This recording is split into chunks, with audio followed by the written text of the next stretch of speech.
Agora vamos ver como aleatorizar algoritmos gulosos e heurísticas de busca local para o problema do caixeiro viajante. Esse problema que a gente já tem tratado desde a primeira semana do curso, então eu suponho que vocês estejam familiarizados com ele. Ainda assim, aquela recapitulada rápida. Na entrada nós temos um grafo G e com uma função de peso nas arestas. Trata-se de um grafo ponderado.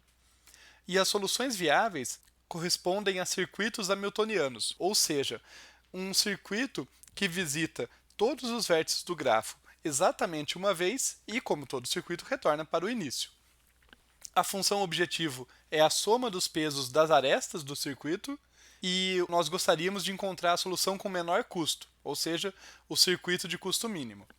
Relembrado o problema, vamos ver um dos algoritmos gulosos que a gente viu para o TSP na segunda semana. No caso, trata-se do algoritmo que lida com a inserção do vizinho mais próximo. É um algoritmo guloso em que a gente começa com um determinado vértice, aqui na linha 2 começa com um vértice qualquer, e em cada iteração do laço principal, que está aqui entre as linhas 4 e 7, a gente vai encontrar um vértice x que está mais próximo do extremo do circuito. Esse VI aqui, observem que corresponde ao extremo do circuito que a gente está construindo. Vale observar que enquanto a gente está construindo, isso aqui corresponde, na verdade, a um caminho, não a um circuito. Só vai ser um circuito quando a gente terminar, quando a gente fechar ele no final.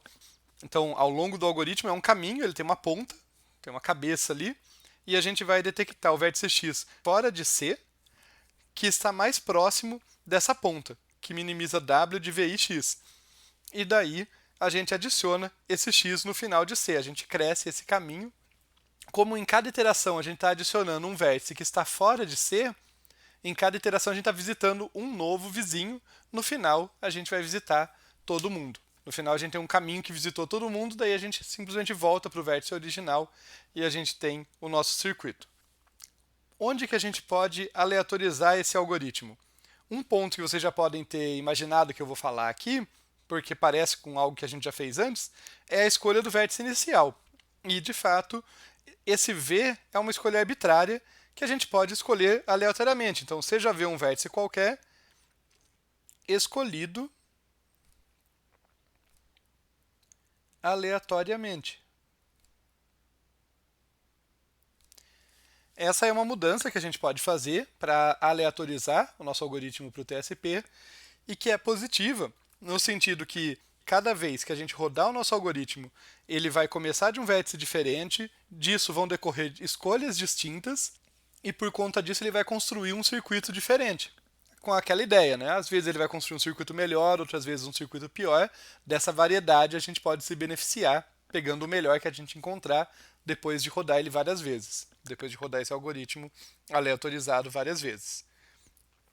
E lembrando que nessa de escolher um vértice cada vez, a gente pode fazer aquela coisa simples de no início sortear, jogar uma moeda para ver qual vértice cai, ou algo mais sofisticado que é constrói uma permutação aleatória dos vértices e em cada iteração a gente escolhe como vértice inicial um vértice dessa permutação. A gente vai andando nessa permutação ali, como ela foi construída aleatoriamente, ao usar como vértice inicial o iésimo vértice dela na iésima vez que eu rodar o algoritmo, eu estou garantindo que em cada vez eu vou começar com um vértice diferente. Mas eu gostaria de falar com vocês de uma abordagem um pouco diferente, um pouco mais sofisticada de aleatorização de algoritmos, que envolve aleatorizar o critério guloso. Vamos por partes aqui. Tá? Eu destaquei para vocês aqui, na linha 6, a escolha de um vértice que não pertence ao caminho barra circuito que a gente está construindo aqui, C, que minimiza essa distância aqui da ponta do circuito, do vértice VI, que está na ponta, até o vértice X. Vamos começar com um questionamento. E se houver empate? E se houver empate?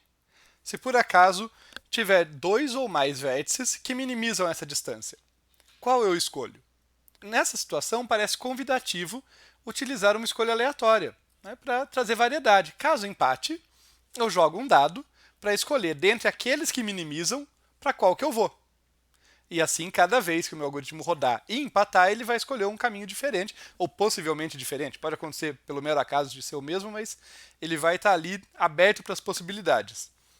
Isso seria um mínimo que a gente podia fazer para introduzir alguma aleatoriedade nessa escolha gulosa. Ou seja, desempatar não por um critério arbitrário, mas por uma escolha aleatória. Agora, dá para ir um passo além. Dá para fazer algo mais avançado nesse sentido, que é motivado por esse quiz aqui. Esse é um daqueles quizzes estranhos que eu deixo, mas que eu vou precisar responder junto com vocês aqui, eu vou precisar refletir junto com vocês para que a gente possa chegar a um passo mais adiante. Então, o quiz é o seguinte: como relaxar esse critério guloso para aumentar os empates, entre aspas, para aumentar o número de vértices que está empatado ali, satisfazendo o critério guloso. Porque percebam que, tirando instâncias específicas, não deve ser muito comum esse empate, né? Eu estou pegando o vértice que minimiza essa distância. Pode até ter vários que estão ali próximos, mas muitas vezes é razoável esperar que vai ter um vértice que está mais próximo de todos. E daí eu vou para ele, não tem escolha a fazer, não tem o que decidir ali. Mas se eu relaxar o critério guloso, eu sair da ideia de pegar o que minimiza para pegar os que quase minimizam, os que são bons o bastante, por isso que o empates está entre aspas ali, eu posso aumentar o número de elementos que satisfaz esse critério guloso. Se eu relaxar o critério guloso, eu vou ter mais vértices satisfazendo esse critério relaxado, e daí eu vou ter mais elementos dentre os quais escolher aleatoriamente. E daí a minha escolha aleatória se torna mais relevante. Isso é um meio termo, percebam. Para jogar nos extremos, o extremo guloso é eu quero aquele que minimiza. O extremo aleatório é pega um vértice x que não pertence a C. Eu nem olho para a distância, só pega um deles. Pega um qualquer. Dentre todos os que não pertencem a C, ou seja, que são vértices que vão estender meu circuito adiante, escolhe um qualquer, joga uma moeda. Isso seria o extremo aleatório. Um caminho do meio é relaxar o critério guloso para que eu considere aqueles que estão próximos.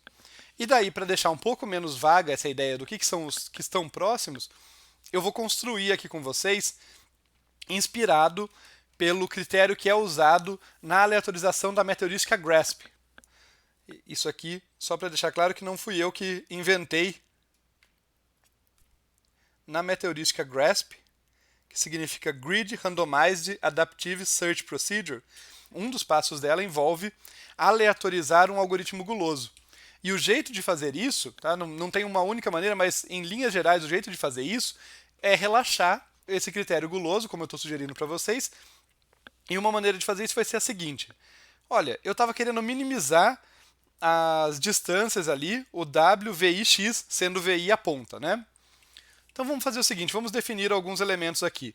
Vamos dizer que Xmin é o vértice que não pertence a C mais próximo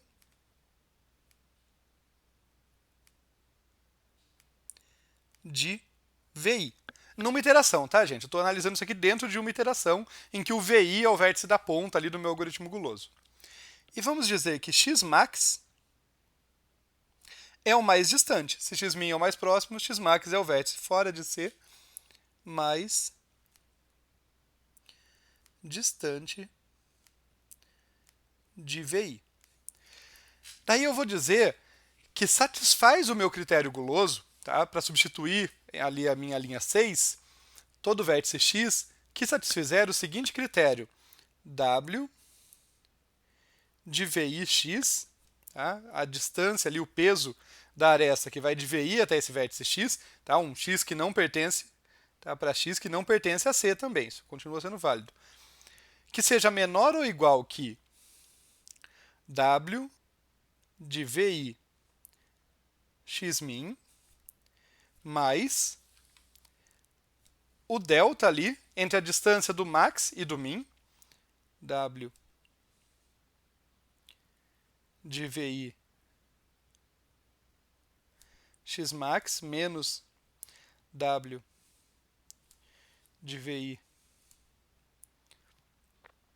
Xmin vezes uma certa fraçãozinha aqui. Essa fração, aqui variando entre 0 e 1, eu vou dizer que esse f está entre 0 e 1 aqui, por exemplo, é o meu relaxamento. Então, vamos ver como que ela funciona. Vamos analisar essa fórmula. Se ela for 0, esse termo final aqui esse termo aqui, o delta, vai inteiro para zero. Ele vai estar multiplicado por zero, ele não vai contar.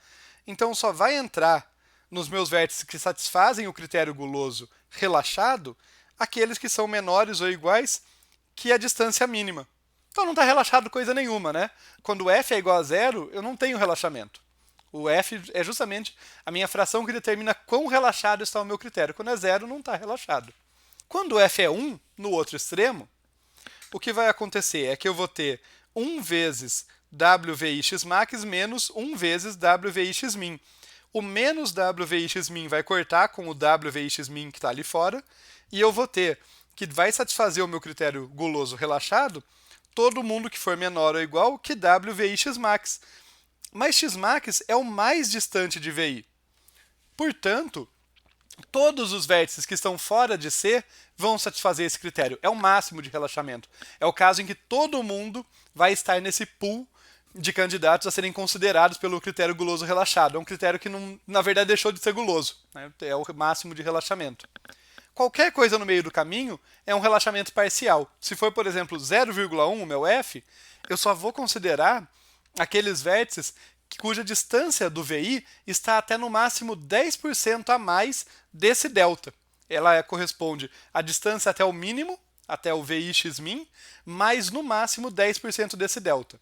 E é algo assim que a gente costuma usar na prática. A gente coloca ali 10%, 20%, alguma grandeza desse tanto, algum f desse tamanho, e com isso a gente atinge o objetivo inicial de aumentar o número de empates, entre aspas. É claro que não são empates de fato, mas a gente consegue classificar mais vértices razoáveis, mais vértices que estão próximos o bastante, por esse critério aqui, de VI, como satisfazendo o meu critério guloso, e daí eu vou sortear, eu vou escolher aleatoriamente, dentre esses caras que satisfazem esse critério, para qual deles que eu vou.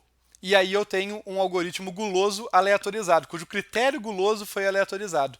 Eu relaxei o critério guloso para mais vértices satisfazerem, e a partir daí eu posso fazer escolhas aleatórias dentro desse conjunto de vértices que o satisfaz. Percebam que essas ideias que a gente está desenvolvendo aqui, elas podem ser aplicadas a basicamente qualquer algoritmo guloso, não precisam ser vértices. Sempre que eu tiver um conjunto de elementos que eu estou classificando, pegando o mínimo ou pegando o máximo, eu posso fazer esse tipo de relaxação que eu utilizei aqui com vocês, que eu mostrei com essa inequação, e obter a partir dali um algoritmo guloso aleatorizado. Só para finalizar, deixar isso bem claro, uma vez que eu faço essa relaxação, eu vou ter ali na linha 6 não uma escolha de um vértice, mas uma construção de um conjunto de vértices que satisfaz aquele critério relaxado que eu escrevi aqui embaixo. E na sequência disso, nós vamos fazer uma escolha aleatória dentre os vértices que estão ali dentro daquele conjunto para saber qual que vai ser o próximo vértice para onde eu vou crescer o meu circuito. Com isso, acho que dá para ter uma noção intuitiva aí de que esse algoritmo guloso vai ficar bem mais variado, né? Cada vez que eu rodar ele, ele vai construir circuitos potencialmente bem diferentes. Uma variedade bem grande ali, bem maior do que apenas mudando o vértice inicial. E isso é favorável para a gente nessa ideia de que esse é um algoritmo bem leve, bem rápido de rodar. Se vocês lembrarem lá da segunda semana de algoritmos gulosos, essa era a heurística mais simples para o TSP. E assim, aleatorizando o critério guloso dela, eu posso cobrir um range bem maior de circuitos que ela vai construir, eventualmente produzindo algum circuito bem melhor do que aquele que o algoritmo determinístico guloso inicial produzia.